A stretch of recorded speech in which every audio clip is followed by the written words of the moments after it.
Robert Aldrich, farm manager of St Mary Stoken Farm, is accused of harassment, contrary to Section 30 of the 1965 Rent Act. He's pleaded not guilty. The jury in this trial has been selected from members of the public, whose names appear on the electoral register. I've never seen a man more beside himself. He just pushed straight through my front door into my lounge and started shouting, pushing us about. Me and my wife, that is. "This is a tied cottage," he shouts, "and you have been sacked, so you can effing well get out." Actually, he said something stronger than effing, my lord. Well, I told him he couldn't just walk straight into people's private homes and start behaving like Adolf Hitler. But he said he had every right, and that he'd half a mind to chuck us right out there and then, break the door down if necessary, and set the dog on us because we were worse than animals ourselves. Then he started to kick the furniture around, saying to get rid of these effing old sticks. Actually, he said... Something stronger, yes? Yes, Mr. Lloyd. So what did you do, Mr. Gibbs?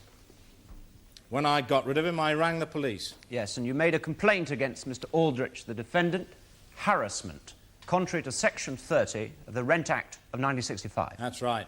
There was this other business as well. Yes, we will be coming to that. Now, how did you get rid of the accused on this occasion? Well, I kept as calm as I could, reasoned with him. That seemed to deflate him more than if I'd shouted back. And in the end, he just sort of ran out of steam and walked back out through the front door. And your wife? Hmm? What part did she take in all this? Well, she was terribly upset. Terribly. It made her ill, and she lost the child. You know, she was took the next day. She miscarried. That's right. And this was as a result of the defendant's behaviour. Honour. The witness is not competent to answer medical questions, Mr. Lloyd. Your Honour, surely this is a matter of common sense. I disagree. What you are asking is a question for an expert witness, not a layman. Then let me put it this way. Are you aware of any reason other than the shock of this distressing incident? Mr. Lloyd, you are now leading the witness as well. Apart from anything else, it's quite immaterial whether the accused's conduct provoked the miscarriage. This is not a claim for damages. It would, however, be material to show that the accused knew Mrs. Gibbs was pregnant when he went to the house. As Your Honour wishes. Did the accused know your wife was pregnant, Mr. Gibbs? Well, he must have. I mean, it was obvious. I see. Now, how long have you been working for St Mary Stoken Estates? 10 years. And what was your position on the farm? Senior stockman. Had you held that position for a long time? About 5 years. I started as general farmhand, then herdsman, then senior stockman. Yes. What position does the defendant hold? Well, he's farm manager, isn't he? He was my boss. Yes. Did he give you your first job on this particular farm? Oh, yes. And what sort of relationship did you have with him? Well, we got on fine for years. So did our wives. Used to go out a lot together, dancing and that. We were all very fond of dancing. At one time, we all went on holiday together. And then these last 3 years, things fell off between us. Why was that? Well, it was because of this tied cottage business, wasn't it? Well, I don't know, Mr. Gibbs. You tell us. Well, I became local secretary of the FUGB. What is that? FUGB, that's the Farm Workers' Union of Great Britain, Your Honour. Ah, I see, yes. We have been fighting this tied cottage business for years, for decades. I mean, I know we've got this new law that's just come in, but it's so watery it doesn't cure anything. Now, Mr. Gibbs, you must leave the question of law to me. The alleged offence happened before the recent Rent Agricultural Bill became law, so it is quite irrelevant. Well, it's barbarous when you and your children can be chucked out into the fields just on the mere whim of the farmer, even if you're ill, and sometimes just because you are ill. Mr. Gibbs, that's enough. I think a straightforward definition of a tied cottage might be helpful to the jury at this stage. Will you please tell the jury what, in simple terms, a tied cottage is? Oh, yes. Well, it's a house or a bungalow owned by the farm, and if you work for them, then you've got to live in that as part of your job. So that means that if you lose your job, you can be chucked out into the fields. Your Honour, in fairness, it should be stated that an eviction can only take place with a court order, which in this case my client has already obtained. Mr. Parsons, that is a matter for cross-examination. Now, Mr. Gibbs, Did this disagreement between yourself and the defendant affect your standard of work for the farm? Of course not. And your employment continued? Until the 3rd of September, 1975. And he suddenly sacked me. Said I'd got unreliable, my work was bad, but it's all lies. There's nothing wrong with my work. I have got certificates and prizes. I have been awarded prizes for it. Now, anybody can tell you that. Now, was your house mentioned when he sacked you? Well, he told me to get out because he wanted it. And I told him that wild horses wouldn't drag me out, so he got a court order to chuck me out. What date was that? 5th of January last year. Most hateful day of my life. And how long did the court order allow you? Well, 6 months, but this was my home. I mean, this was the only home that my wife and I had ever known. And the work I'd done in it, built a greenhouse, built an extension, done the plumbing, and I hadn't done anything wrong. Now, how did the accused behave toward you during those 6 months? Well, he didn't do anything for a long time. And then he suddenly cut off the electricity, the water, the sewage. Your Honour, really, my learned friend must elicit his evidence properly, so we know what is evidence and what is merely hearsay or assumption. You really must keep your witness on the rails, Mr. Lloyd. Did you see the defendant do those things? No, but he turned them on again a short while later, so he must have done, mustn't he? You may tell us only what you saw yourself. Now, let's get on with it. Apart from the services being cut off, did anything else happen during those 6 months? Well, yes. 2 weeks later, that was what I was telling you about. When he pushed his way into my home, started threatening us, kicking the furniture about, swearing at us. That's harassment, isn't it? It's barbaric. That's harassment under the Rent Act, Section 30. Yes, thank you, Mr. Gibbs. Would you wait there a moment, please? Mr. Gibbs, you are chairman of the subcommittee of the Farm Workers' Union of Great Britain, which is fighting a campaign to abolish the tied cottage system altogether. Nothing wrong with that, is there? Did you organise a mass lobby of MPs on the issue last June, and have you contributed at least 5 articles to the local newspaper about the subject? Yes, I have. And is that why you've written to every national and Sunday newspaper, virtually inviting them to this trial, enclosing a summary of the facts, which I can only describe as splendidly dramatic? It's a terrible case of harassment. People should know about it. Oh, certainly, Mr. Gibbs, if these are the facts. I'm just rather disappointed that you don't make any reference to thunderstorms, miserable hovels, and the workhouse. I mean, the fact is that the tied cottage issue is a highly emotive one, isn't it? Hmm? People get very worked up about it. Yeah, well, so would you if you lived in one. Yes, well, did you make a speech, the text of which I quote from your union newsletter, in which you say, "The system makes us all complete serfs, and we must break it no matter how and no matter what the cost"? I did, and I stand by every word of it. Yes, so it's quite clear that you have a very strong ulterior motive in bringing this case, isn't it? Is it? Well, you have an axe to grind, Mr. Gibbs. And you rather like the limelight too, don't you? I want to see justice done. Oh, yes. So do we all, Mr. Gibbs. That's why we're all here. Now, when exactly do you say you were sacked from your job? 3rd of September, 75. Yes, 17 months ago. And where are you living now? In my house. Yes, so the possession order was never executed. He was afraid to execute it. Yes. Are you paying rent? No, but... So, for well over a year now, you've been living in this house absolutely free of charge. Yeah, but I'm unemployed. An unemployment benefit. Yes, but... And supplementary benefit? That is my entitlement. I've been contributing for years. It's an insurance, you know, not a charity. And what sort of car do you run, Mr. Gibbs? Renault 12. What year? Last year. So it's not quite a case of grinding poverty then, is it? Yeah, but I'm one of the lucky ones. It's all very fine for you to make me look stupid, Mr. Smarty Pants, but farm workers are the most exploited captive labour force that this country has ever... Mr. Gibbs, I really cannot allow you to address learned counsellors, Smarty Pants. For your part, Mr. Parsons, you are straying somewhat far from the issue of harassment. Your Honour, in my submission, this is a case where a certain amount of background material is essential for the jury. I would agree to a certain amount, but may we keep it to a minimum, please? Your Honour. Now, Mr. Gibbs, you've told the court that your dismissal on September the 3rd, 1975 was an act of victimisation. That's right. Did you then apply to the Industrial Tribunal for compensation for unfair dismissal? What? Well, come now, Mr. Gibbs, being such an active union man, you would well know the procedure for dealing with a case of unfair dismissal through victimisation. I didn't bother with that. You didn't bother? To tell you the truth, I was sick of Aldridge. Sick to the back teeth with him and the whole damn business. I didn't want dismissal, but when it came, I thought, right, move on.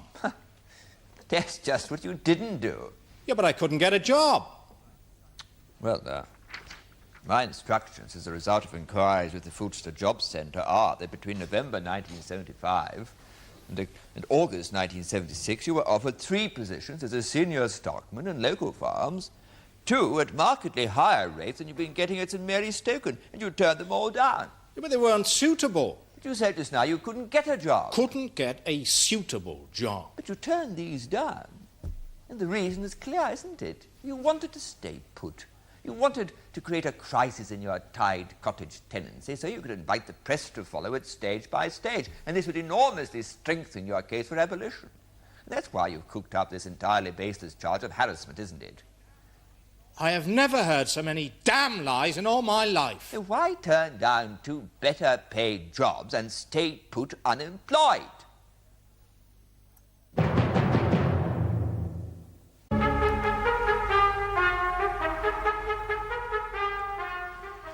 I should like to turn now to the events of June the 17th, 1976, when you claimed that the defendant entered your house by force and shouted at you and threatened you and kicked the furniture about and so on. Yes. Who else was present?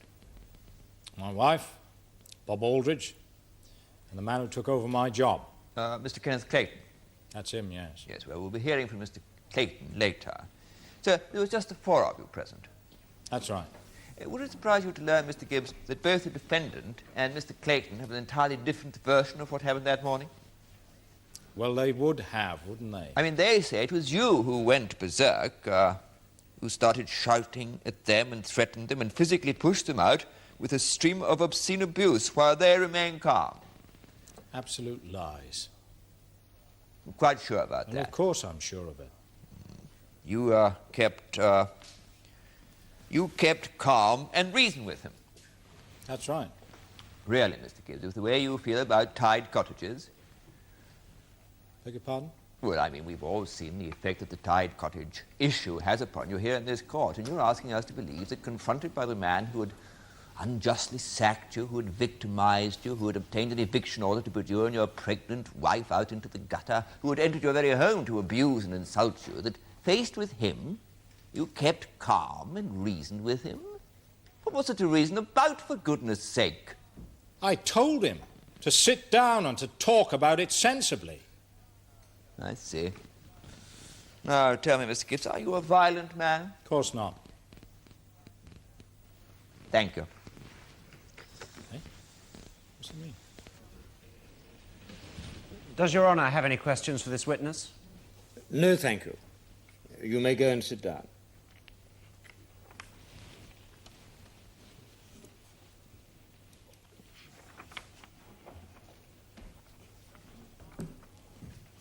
I call Mrs. Margaret Gibbs.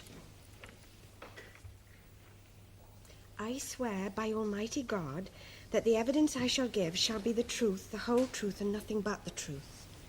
Give Mrs. Gibbs a chair, would you? No, that's all right. Are you sure? Yes, that's quite all right, Your Honour.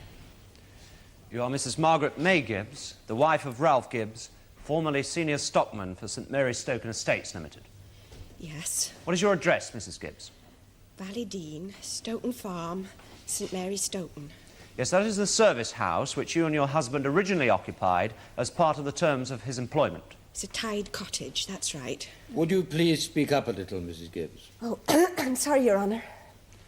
Mrs. Gibbs, the court has heard how your husband's employment was terminated and how the county court made a possession order on January the 5th of last year, giving you 6 months' notice. Oh, be thrown out, that's right. Yes. Now, was there any communication between yourself and the defendant for the first 5 of those 6 months? Well, I used to see him from time to time. I mean, bump into him, like, coming and going. Our house was just down the lane from the dairy complex, you see. And he used to ask me when we were going to go, that sort of thing. What would you reply? Well, that we had nowhere to go. And was he going to throw us out into the gutter? Now, did he ever threaten you in any way at that stage? No. No? Oh, he used to say that the herd would suffer because there was no stockman on site. I mean, if a beast was ill in the middle of the night, then she'd be just left to suffer because of us. And that worried you? Well, of course it did. My husband's a good stockman, and good stockmen care about their beasts, and I care about my husband. And did any suffer, to your knowledge? No. Oh, one died. That was 127. And he tried to make out that it was due to us and there being no one there, but I don't think it had anything to do with that. Did you say 127? That was her number, Your Honour. I always thought cows had names. It's only in children's storybooks where they're called Daisy. Oh. Did the cow's death concern you? Well, yes, of course it did. But we had nowhere to go. I mean, the herd's important, but when it comes down to it, people are more important. Now, I want to ask you about the events of June the 1st last year. Oh, yes. Do you remember what happened? Was that when the sewage and that? Would you tell us about that, please? Well, I was working in the kitchen, and I had the washing machine on, and then suddenly it stopped. The water and the electricity. So I went all round the house, and I tried all the taps and switches, and they was all off. And then the next time I flushed the jacks, it all came up all over the garden. I mean, it was disgusting. It was unhygienic. Flushed the what? The toilet. Ah, yes. What time was that? Be the middle of the afternoon, about 3 o'clock. And could you see what had caused these stoppages? Well, no. But since all 3 things went off at once, then it stands to reason that Mrs. somebody Gibbs, I'm afraid you mustn't tell us what you think the cause was, but only what you actually observed for yourself. Now, did you take any action as a result? Well, yes, I did. I went and found Bob Aldrich and I asked him what the hell he thought he was playing at. And he said that I'd got no call to go crying my rights after the way we'd behaved, and that I was trespassing, and to get off at the double or he'd shoot my effing feet off. Actually, he used a stronger word than effing, my lord. So I went home, and I phoned the newspaper man, and he came round and saw for himself, and then he wrote about it 2 days later. May she be shown Exhibit 2, please?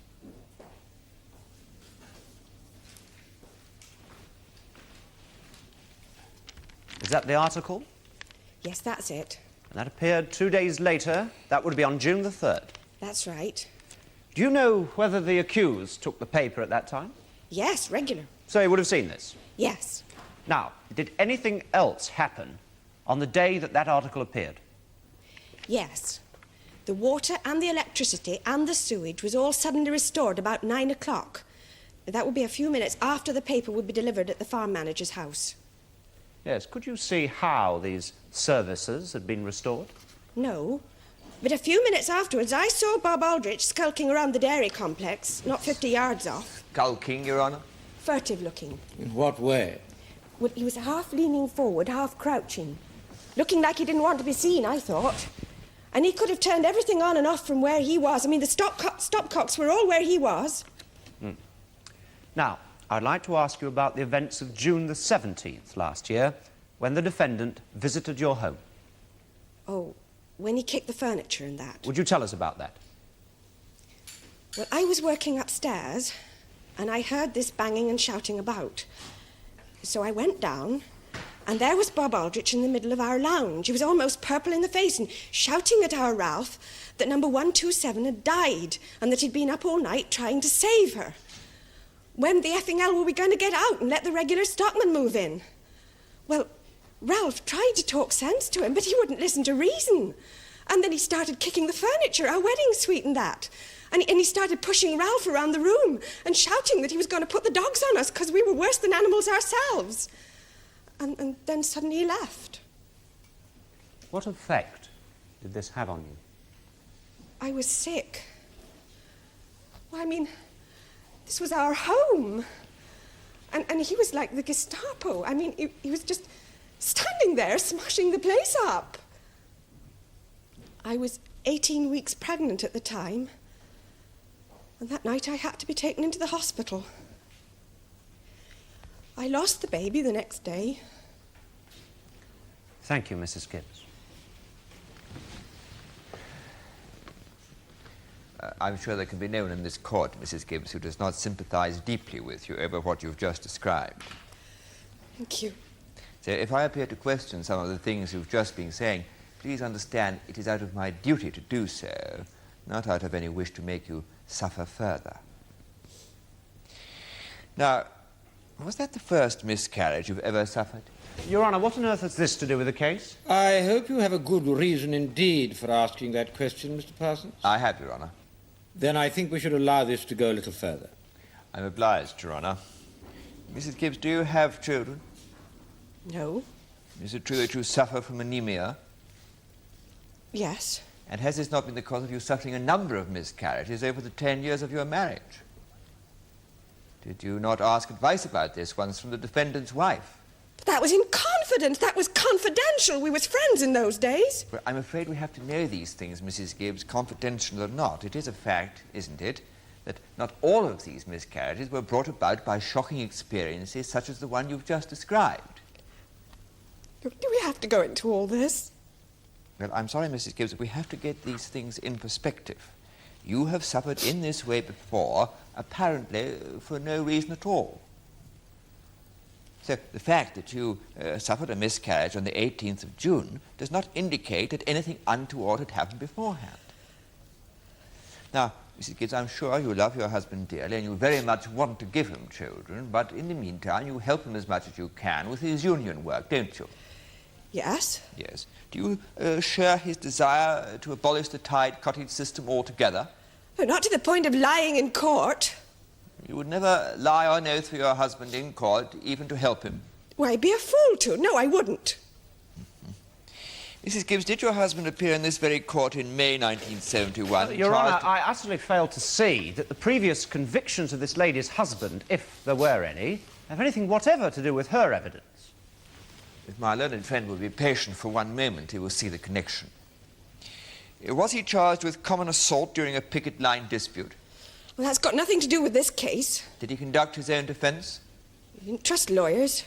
Was his evidence essentially an alibi, that he was with you at home at the time in question? Yes, he was with me. You were his only witness, and you did indeed swear on oath that he was with you. But the prosecution proved beyond all doubt that you were both lying, and your husband was convicted and fined. Isn't that so? So you were fully prepared to lie on oath in order to help him.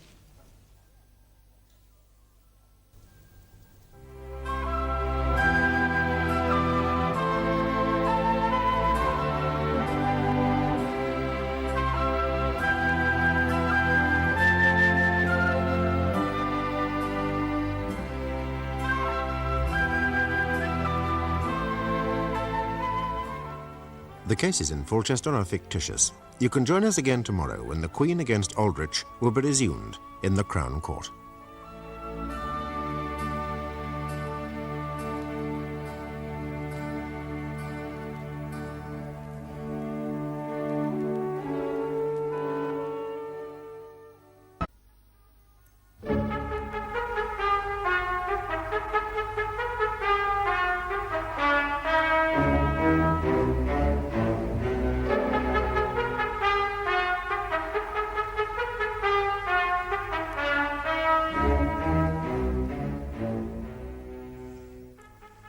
Ralph Gibbs was senior stockman on St Mary's Stoken farm near Fulchester. A year ago he was sacked by the farm manager, but he refused to leave his tied cottage. He claims that he was victimised and that Mr Aldrich illegally harassed him to get him to move. His wife supports this story. The defence counsel has alleged that in 1971 Mrs Gibbs lied on oath in court in support of her husband. I know the court found my husband guilty, and that meant they didn't believe my story, but I swear to God they were wrong. And I didn't lie on oath then, any more than I am doing now. You're quite certain about that? Absolutely certain. Well, we shall see. Now, would you look at this, please? Could you pass this to the witness? Members of the jury, you'll be getting copies of all these documents before you retire. Now, that is a Ministry of Agriculture veterinary certificate giving the cause of death of the Frisian cow you called 127. Yes. What cause does it give? It says transit tetany, what we call transit staggers. Do you accept that as correct? Yes. Would that cause the beast undue suffering before it died? We might do. Suffering that might have been averted if a stockman had been on site. Well, he couldn't treat it. Yeah, but he could have called the vet. You'd have realised at an earlier stage what was happening and called for assistance. I suppose so. You see, Mrs. Gibbs, I put it to you that the whole object of your tied cottage being where it is, right next to the dairy complex, is precisely so that the stockman can do his job properly day and night, and in emergencies. Now, where was your husband's successor living at this time? Oh, I don't see what that's got No, answer the question, please. Park Cottage, And how far away is that? about 2 miles. So it's hardly surprising that the farm manager would lose his temper over the loss of this animal in such circumstances. Yes, but he shouldn't harass us. I'm talking about loss of temper. He's got a duty to houses. He can't just turn us out. Yes, well, didn't he offer you an alternative accommodation? What? After the court order, did not Mr. Aldrich offer you Park Cottage for your own use? But that's a filthy hovel. I mean, it's not fit for pigs, and it's stuck right up in the hills. Well, Mr. Clayton's living there now. He must have done it up then after he showed it to us. Oh, really, Mrs. Gibbs? What a very interesting theory. Now, tell me, how is the sewage disposed of in your present house? Through the drains. Is there main drainage? No, it's a cesspit. Yes. With an electric pump? I suppose so. So, any breakdown in the electrical supply would automatically mean that the sewage pump would temporarily cease to function. Perhaps. Would it or wouldn't it? Well, I suppose it might. I mean, I can't say any more than that, can I? I'm not an electrician. You see, Mr. Aldrich will not deny that he cut off the electricity to the entire dairy complex at about 3 p.m. on June the 1st, when he was showing the new owner of the Yes, estate Mr. round the Bottomley, I buildings. saw him. Yes, but he turned it on again at 3:30. No. Or between 3:30 and 3:45. No. He didn't turn it on again. I mean, we were without it for 2 days, and the sewage came up into the garden. And what about the water? He turned the water off, too. Yes, and you say that you went to Mr. Aldrich in the farmyard to complain about it. Yes, I did, and he didn't do anything about it. It's because you didn't say what it was you were complaining about. What? Mr. Aldrich will tell us how you came up to him in the yard in front of Mr. Bottomley and started shouting and swearing at him and threatening him with a court action, but not once did you say what it was you wanted done. But he knew that. Not surprisingly, he ordered you off the place in some heat, and the first thing he knew what it was you had been shouting about was when he read about it in the newspaper some 2 days later. What? When he took immediate steps to make sure that all the services to your house were working properly. That's absolute nonsense. He found that the electricity and the sewage were working normally. But what about the water? An airlock. One quick thump and it was working perfectly. Is that what he told you? Well, he will swear to it in that box and be cross-examined on it. And his word on oath has not been found wanting.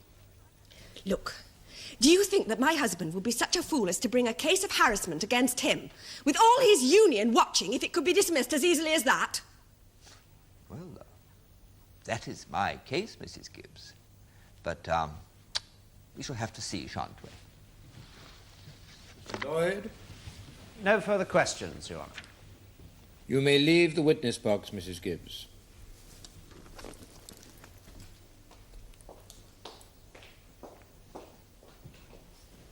I call Spike Fox. You are Spike Fox of 23 Mabledon Avenue, Fulchester, and you are a freelance newspaper reporter. That's right. May he be shown Exhibit 2, please? Thank you. Did you write that article in the Fulchester Gazette? Yes, I did. Did you write it as a result of an interview with Mrs. Gibbs? Yes. Did you actually visit the Gibbses' house? Yes. When was this? That would be the Monday before this appeared. That would be June the 1st, 1976. What happened when you got there? I saw that the water and electricity weren't working, and the vegetable garden was a pond of sewage. Disgusting. A terrible health hazard. Did you try to find out why these services were not working? Yes, I went right round the place, testing all the switches and taps, stopcocks and main fuses. They were all quite definitely in order, right up to the boundary of the garden, by the dairy complex. Did you draw any conclusions from this? That the services must have been cut off from another set of mains and stopcocks inside the dairy buildings. There was no other way it could have happened. Now, did you subsequently pay another visit to the Gibbs' house? Yes, I went out to the house again on June the 17th, after Ralph Gibbs had phoned me. I found both the Gibbs in a terrible state. They described how... I'm sorry, Aldrich... Mr. Fox, I'm sorry you can't tell us that. But did you see for yourself any evidence to support what they told you had happened? Yes, the way the lounge had been wrecked.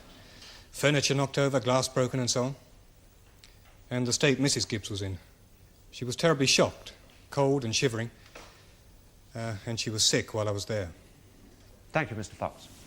Would you stay there for a moment, please? How much are you being paid for this, Mr. Fox? What? You're a freelance reporter, you're not? You're paid by the article. Yes. Now, you sold this to the local paper and 3 national papers. Did any other papers buy it? Some others took it up. So how much have you made on the article altogether? I can't remember. Several £100? It might have been. Is it true to say that the juicier the story, the better it will sell? If you mean that I've concocted... No, I mean what I'm asking. Is it true to say that the juicier the story, the more you get for it? Not to the quality press. Come now, you're not trying to tell me that the 4 papers you sold it to represent the quality press. I report what is factually correct. The payment I receive does not influence what I write. You're a writer of integrity, you say? I try to be. And these articles were fair and objective and... Look, they report what happened. Very well, Mr. Fox. Mr. Spike Fox, is it? That's right. It's an unusual name. Were you christened Spike? No. What were you christened? Oswald. Ah. Doesn't have quite the same campaigning ring about it, does it? Tell me, how many articles have you written about the evictions from tied cottages? I've never counted. Ah, well, I have, Mr. Fox. Is this list of 18 articles written by you in various journals over the past 3 years, all on this topic, correct?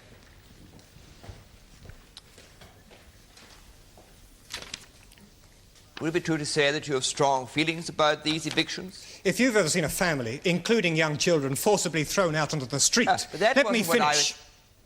Thrown out by professional strongmen and all their furniture and possessions dumped on the pavement next to them, and everyone screaming and crying, and the husbands having to be forcibly restrained by the police. And this now, 1977, then you would have strong feelings about it too. Well, no one's doubting your good-heartedness, Mr. Fox. What I am questioning is your objectivity. Where did your information for those 18 articles come from? Every reporter has his sources. Yes. Is it true that the Farm Workers' Union of Great Britain are actively campaigning to abolish the tied cottage system altogether? That's common knowledge. Yes. And have they appointed a subcommittee to seek publicity on this issue? I don't see what that's got to do with Answer the question, please. Yes.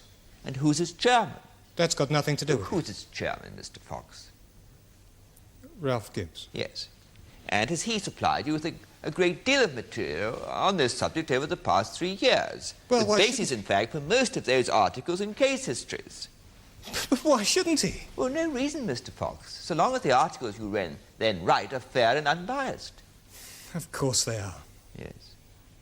Now, why in the case of Gibbs didn't you interview the farm manager, the defendant, and get his side of the story too? I couldn't find him. Couldn't find him? I was only there a few hours. His phone didn't answer when I rang him. Where from? What? I mean, where did you telephone him from? Was it a public call box on the estate? The Gibbs let me use their telephone. Oh, I see. It wasn't that you weren't interested in his side of the story. No. No. Just 2 other things. On your first visit, did you yourself see the electricity and sewage being cut off? No, but I... So all you know about why they were cut off is from what the Gibbs told you? I suppose so. Yes. Now, on your second visit, did you see who wrecked the Gibbs' lounge and what caused Mrs. Gibbs' distress? But it was obvious. They told you? Yes. Yes. Thank you, Mr. Fox. EV Lawyers.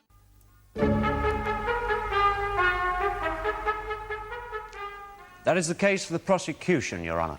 Thank you. Yes, Mr. Parsons. I call the defendant Robert Aldrich.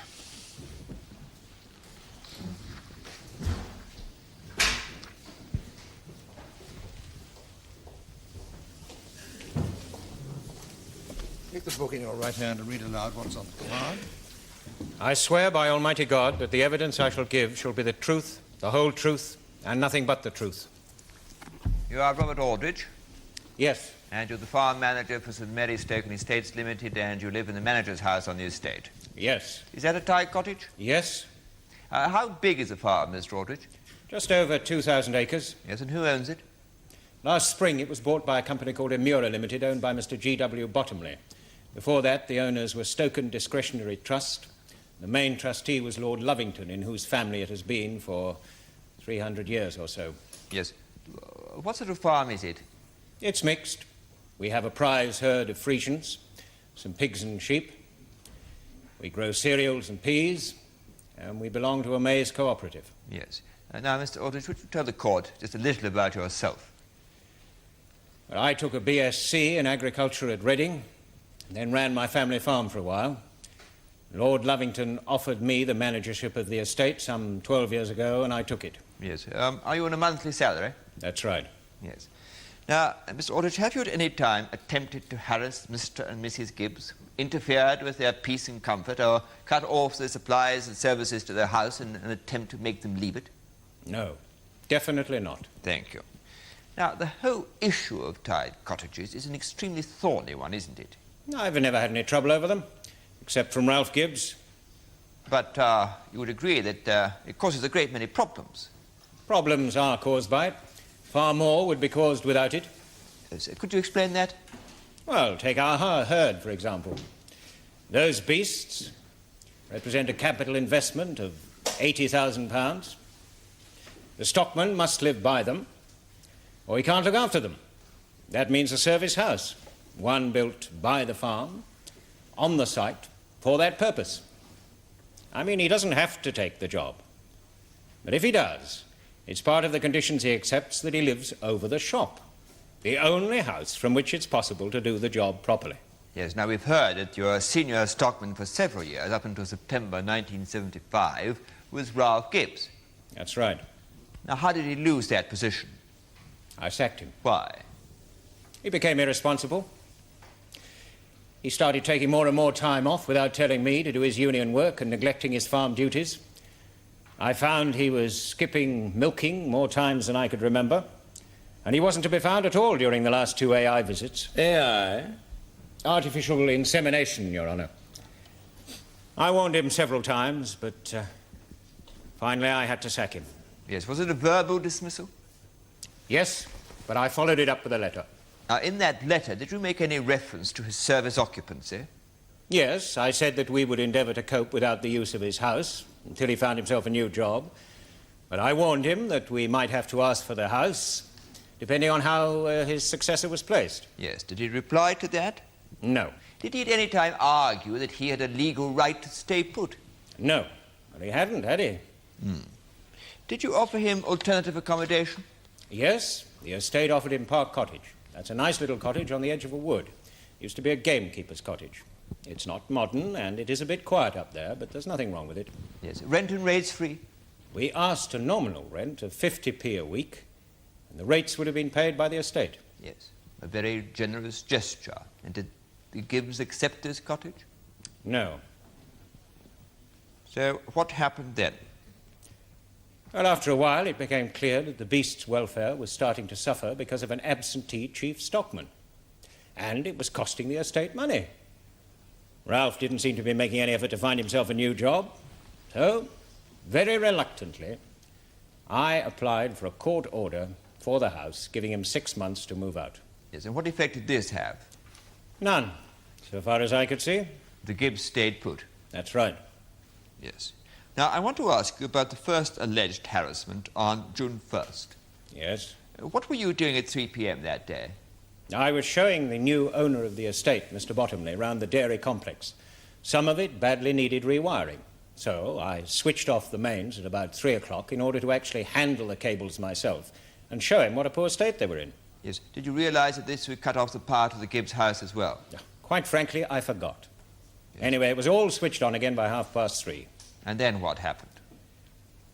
After about 5 minutes, Meg Gibbs came screaming into the yard, screeching at Mr. Bottomley and me at the top of her voice, saying I was persecuting them, hounding them, and so on. I thought she was talking about having only a month to go before the court order expired. It never occurred to me that she was talking about the electricity. So she didn't mention electricity or sewage or water? No. Yes. So what did you do? I told her to get out, and fast. And it was a couple of days later that I was reading my local paper, and I read about the terrible victimisation at St. Mary's Stoken Farm.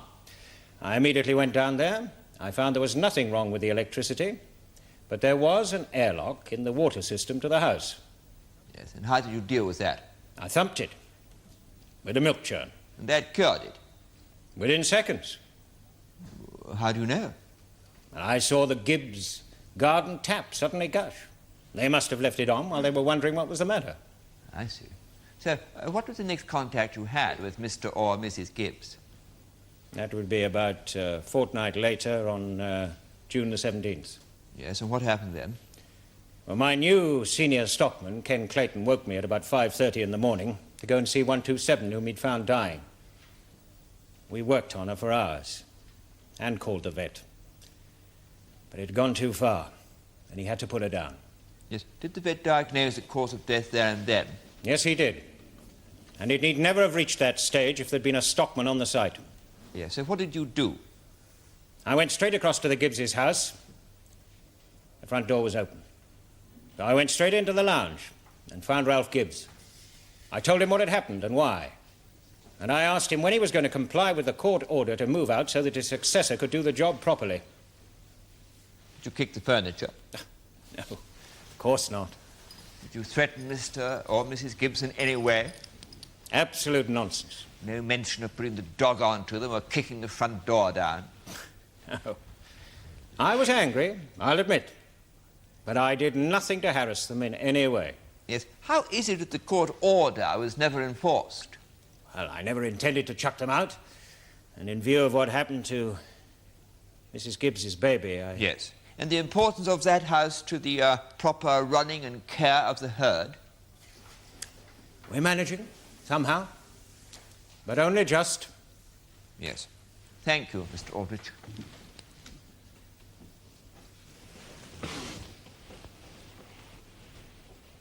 That's a very moving story, Mr. Aldrich.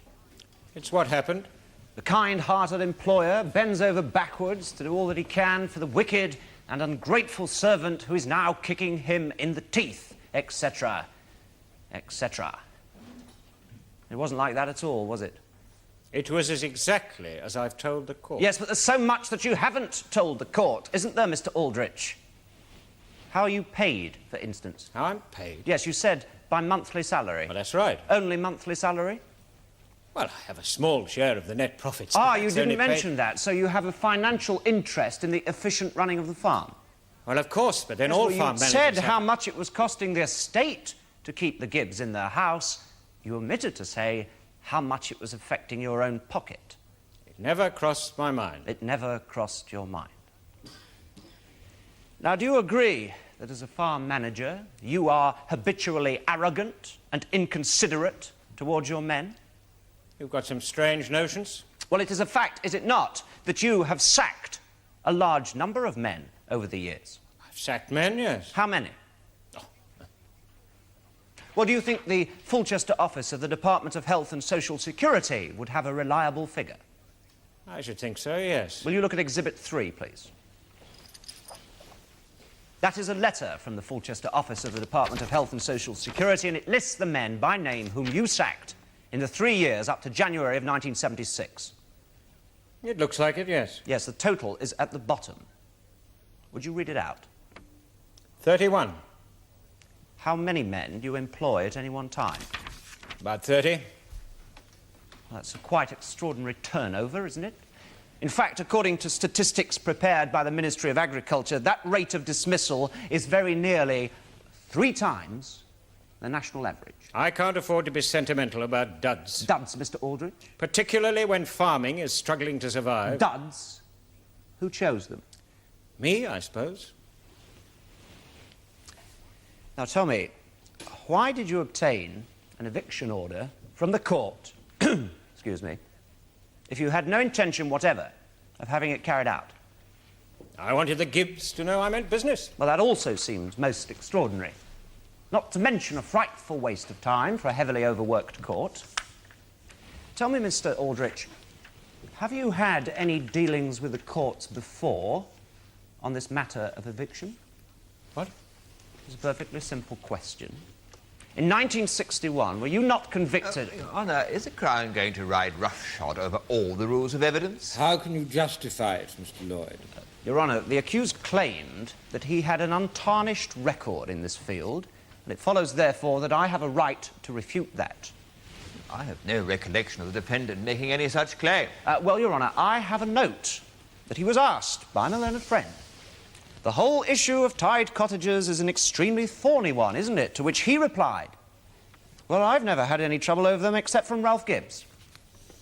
Now, I submit that this was a deliberate lie, and I wish to adduce evidence to show that. But, Your Honour, the law relating to eviction before the Rent Act was Your Honour, different. this is not a matter of substantive law. The accused claimed that he'd never had any trouble before with tied cottages, therefore... Look, I was 22 at the time and very inexperienced. And under intolerable provocation. Yes, Mr. Aldrich, nevertheless, you were convicted... Your Honour, there's no resemblance whatsoever between Aldridge, these two cases. I order you not to interrupt. Yes, Mr. Lloyd, you may continue. Were you convicted at Montgomery Assizes in May of 1961 of actually throwing someone out of their tied cottage yourself, and with considerable violence? Well? Yes.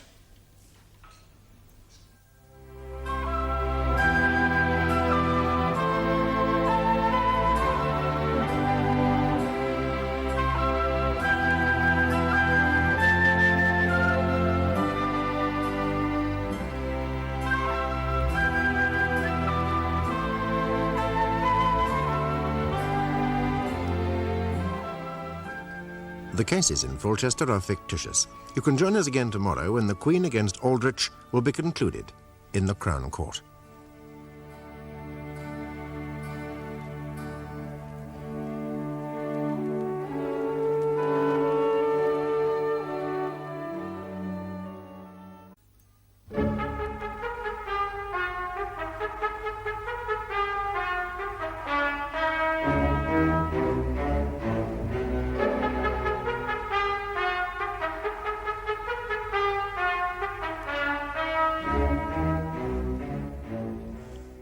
Ralph Gibbs was formerly senior stockman on St Mary Stoken farm near Fulchester. A year ago he was sacked by the farm manager, Mr Aldridge, but he refused to leave his tied cottage.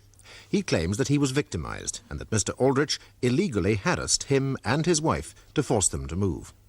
Counsel for the prosecution has just revealed that in 1961 Mr Aldrich was convicted of the illegal eviction of the tenant of another tied cottage. There is no resemblance whatsoever between the two cases. Nevertheless, you did evict someone yourself from a tied cottage, and you used unlawful force to do so. Your Honour, I would like the chance to explain the difference Your Honour, I don't these... see how the details of the case can amount to any more than an attempt to blur the issue, which is that the accused has not hesitated to use violent and unlawful tactics towards the occupiers of tied cottages in the past. Oh, I think that's a bit hard, Mr Lloyd. The defendant mustn't leave the jury with a distorted picture. As Your Honour pleases. Mr Aldrich? This happened on my father's farm. A family farm of 150 acres in North Wales. 4 of us ran it. My father and me, a man called Willie Thomas, and a 4th man. The time came when we had to sack Willie, because he just stopped working. He took to lying in bed all day, drinking himself silly, absolutely useless. That meant that the remaining 3 of us had to share his work. 100 hours a week. A killing pace. On a farm that was up to its ears in debt anyway. We couldn't get a replacement for Willie because we couldn't get his cottage back. He just stayed put, no matter what we did. And we tried everything. Then one day, my father had a heart attack. Due directly to the gross overwork of having to do Willie's work too. 3 days later, he died.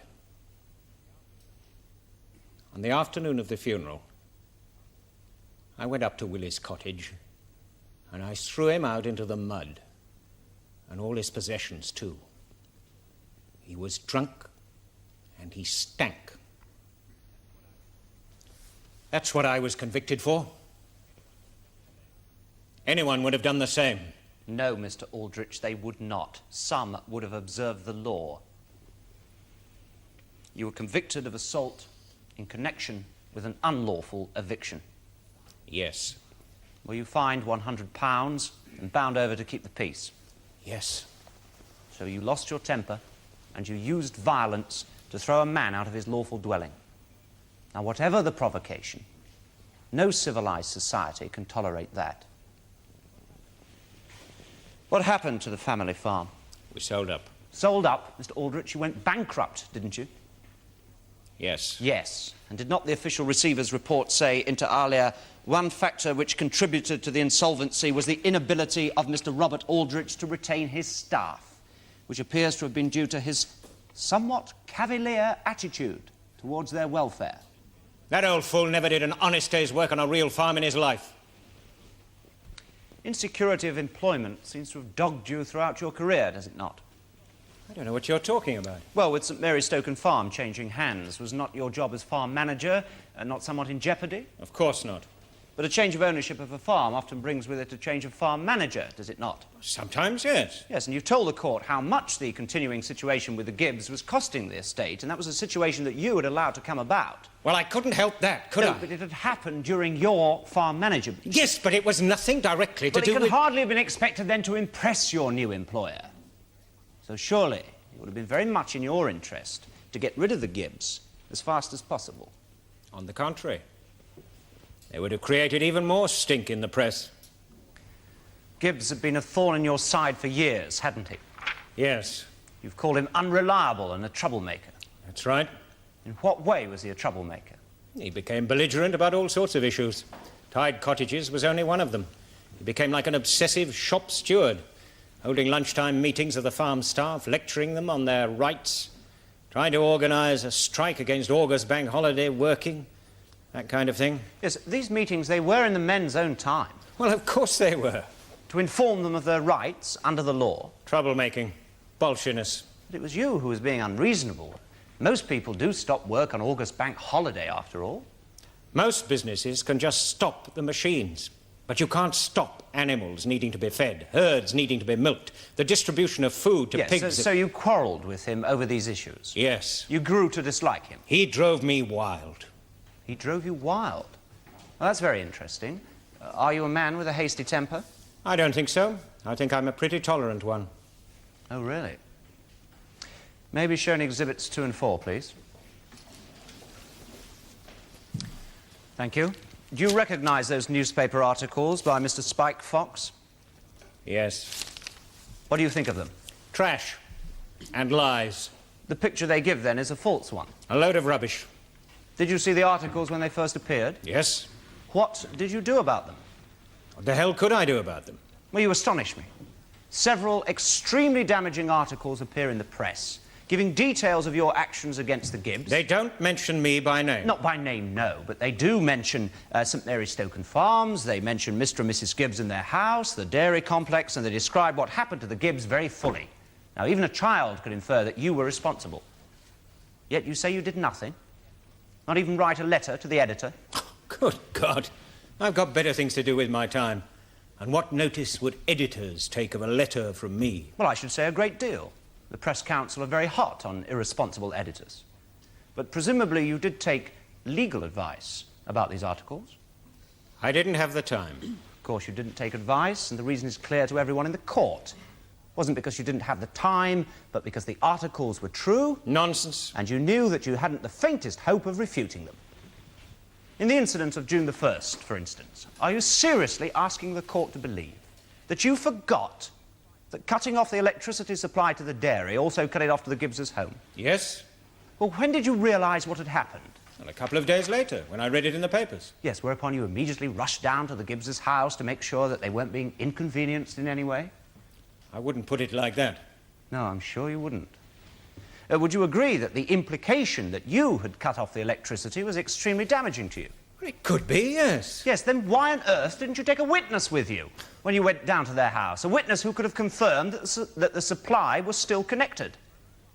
It never crossed my mind. It never crossed your mind. There's an awful lot that didn't cross your mind, Mr. Aldrich. The inevitable consequences of your using threats and violence when you visited the Gibbs' home on June the 17th, for instance. I did not use violence. They both said you did. Well, they're lying. You're not a violent man? I'm a pretty tolerant one. Who does not use violence? No. Anyway, I'd be a fool under these circumstances. Just one last thing. Is your wife in court? What's my wife got to do with this? Just answer the question. Is your wife in court? No. Are you still married, Mr. Aldrich? Your Honour, what possible relevance can the defendant's marriage have on a case of harassment? Yes, I must admit the connection eludes me, too. Your Honour, the grounds for the defendant's divorce are extremely relevant to this charge. I should be obliged if Your Honour will allow me to continue this a little longer. I suppose we'd better. But, Your Honour, no, Mr. Parsons, I think we should hear this, if it's relevant. I'm obliged. Well, Mr. Aldrich, who divorced whom?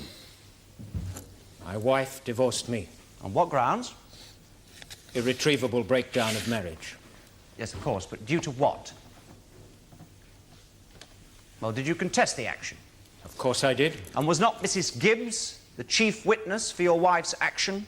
And did she not give evidence of your persistent and unreasonable violence whenever you lost your temper? No connection with this case whatsoever. Blows, Mr. Aldrich, shouting and threats and kicking the furniture. Did she not assert in evidence that whenever you lost your temper, you used violence? Just as you did when you threw Willie Thomas out of his cottage into the mud, against the law, behaviour that no civilised society can tolerate and for which you were rightly and properly convicted. And you asked the court to believe that you would hesitate to harass the Gibbs in order to get rid of them whenever and however that opportunity arose. Everything you say is completely untrue. Well, I'm sure the jury will have their own ideas about that. Does Your Honour have any questions? No. You may return to the dock, Mr. Aldrich.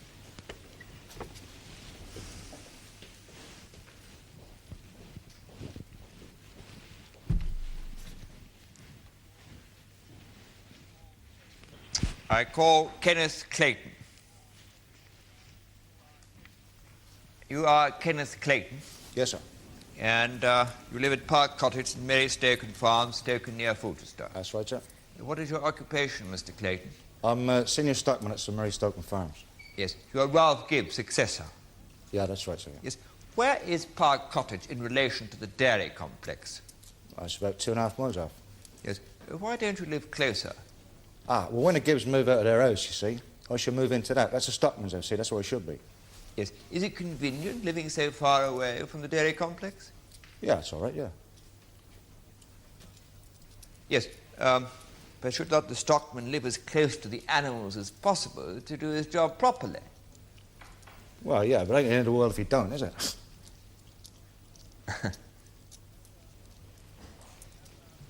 Have you ever been inside the Gibbs house, which you eventually are going to occupy? Yeah, once, yeah. When was that? That was the day 127 died. Yes. I found her dying, see, right, sent from Mr. Aldrich, and then he sent for the vet. That's how I put down. And then Mr. Aldrich says, right, he says, I'm going to see Ralph Gibbs about this, he says, and you coming up. So you went with him when he entered the house? Yeah. And what happened? Well, I can't remember. No. I mean, when Mr. Aldridge confronted Mr. Gibbs in his house, Yeah. what happened? Well, there was an argument. Yes? Well, a long time ago now. I can't remember much. There was an argument.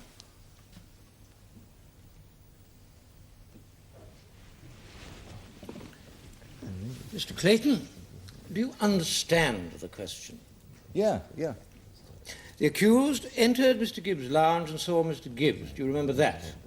Yeah. You saw that? Oh, yeah.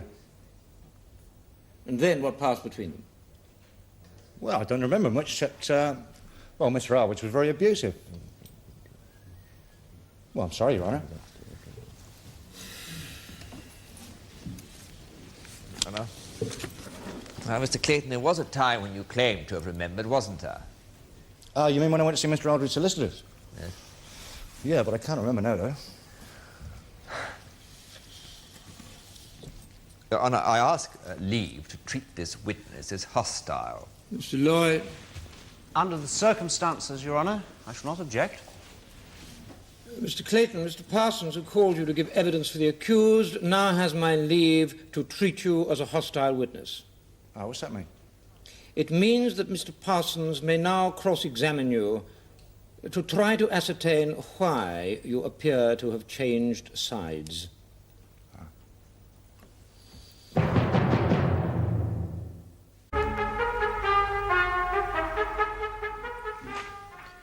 Did you, on August 3rd, 1976, go to the offices of Derrick King, solicitors to the defendant, and make a statement?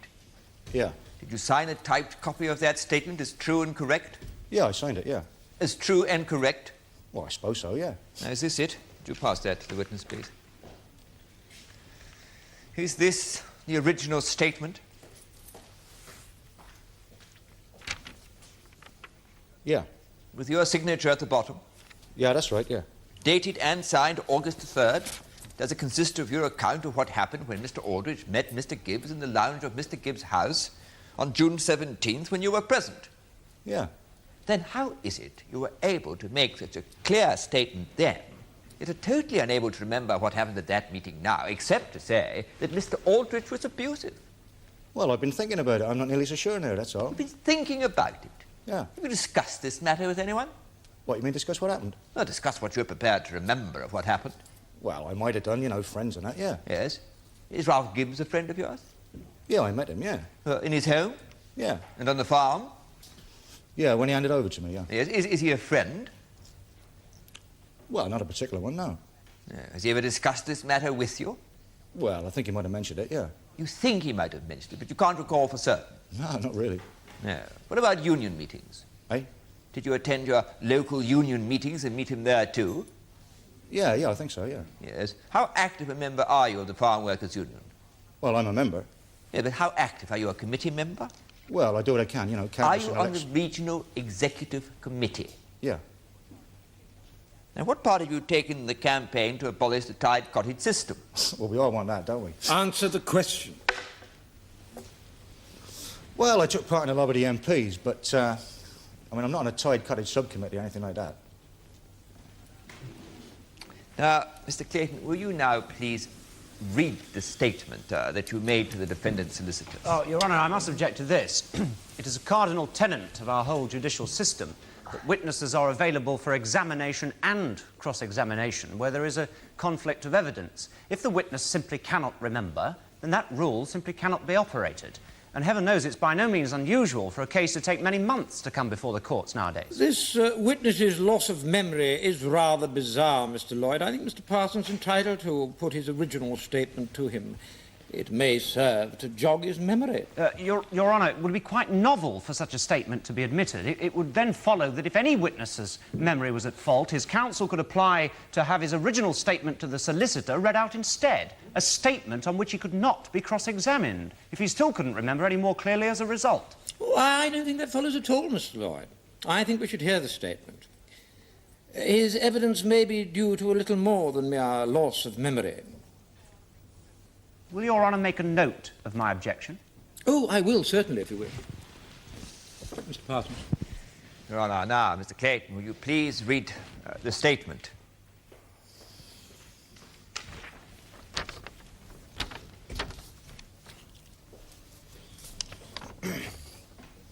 At 3 p.m. on Tuesday, June the 17th, Mr. Robert Aldrich asked me to accompany him to Mr. Gibbs's house. This was about 10:30 a.m.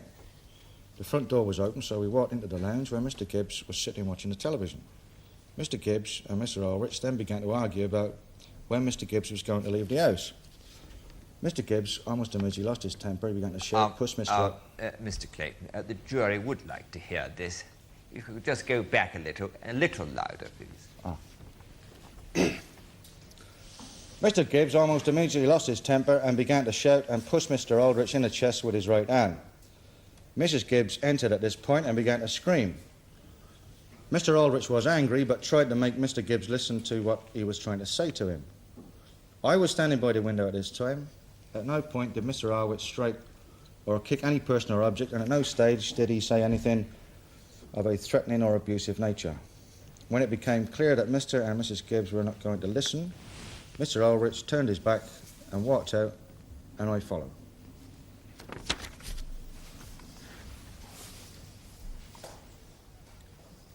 Now you've read that out, Mr. Clayton, do you remember the scene it describes? Well, I can't honestly say I do, no. I've got a very bad memory for that sort of thing, especially after water's flown under the bridge. After what? Well, I mean, it was a long time ago now, wasn't it?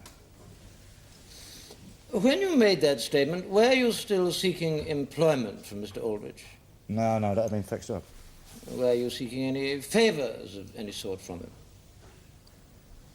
Or a larger cottage, perhaps? A bigger wage?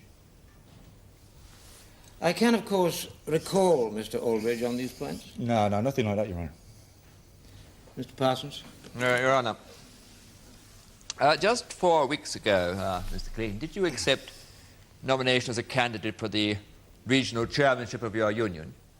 Yeah, but there's no connection. Well, are you contesting the chairmanship? Yeah. Does your success depend on a popular vote by the ordinary membership? Yeah, that's right. And is your union as a whole opposed to the tied cottage system?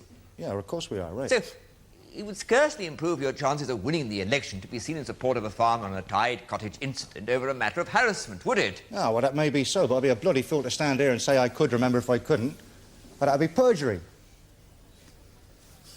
You wouldn't want me to stand here and say that I can remember if I honestly can't, would you? Would you, my honour? No, I would not. Any more questions, Mr. Parsons? No, Your Honour. Mr. Lloyd? No, Your Honour. You may leave the witness box, Mr. Clayton. That is the case for the defence, Your Honour. Members of the jury, it is my duty to instruct you as to the law in this matter. That, at any rate, is straightforward. The defendant is accused of harassment under the Rent Act of 1965. That is to say, he is accused of doing acts calculated to interfere with the peace or comfort of the residential occupier or his household, or withdrawing services reasonably required for the occupation of the premises as a residence in an attempt to make the occupier leave. The learned counsel have rightly gone into the background of the dispute between the defendant and Mr. Gibbs in order to show that certain witnesses may have had ulterior motives for not telling you the whole truth. Now, the prosecution allege 2 instances of harassment. Now, the first is the claim that the water, electricity, and sewerage to the Gibbs's house were cut off deliberately by the defendant in order to harass them. Now, here there is a straight conflict of evidence, and you must decide which version is the true one. Now, the second instance, which took place on June the 17th, was when the defendant entered the home of Mr. and Mrs. Gibbs and, it is alleged, threatened them in various ways. Here again, there is a straight conflict of evidence. Now, remember, If the defendant simply lost his temper, then that would be no crime. But if he actually threatened them with unpleasant consequences if they did not leave, then that would be. Now, I must warn you that the merits or demerits of the tied cottage system should not concern you in arriving at your verdict. You should not exercise any sympathies you may feel on that topic one way or the other. On the evidence, and on that alone, you must arrive at your verdict. Now remember, the prosecution must satisfy you so that you feel sure the offence has been committed before you can return a verdict of guilty. Any reasonable doubt resolves the case in favour of the defendant. Will you please now retire and consider your verdict? All stand.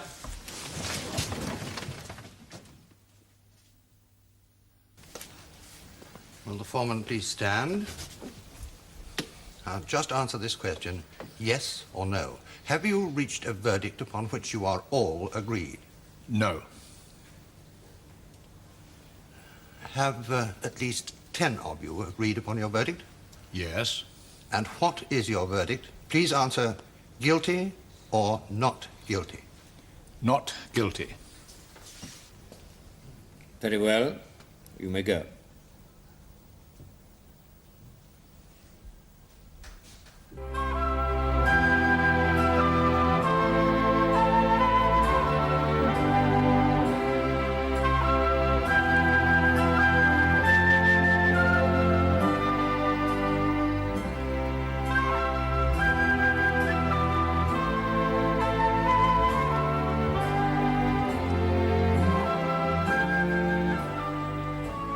The cases in Crown Court are fictitious. Can our cameras return to bring you another leading case from the Crown Court?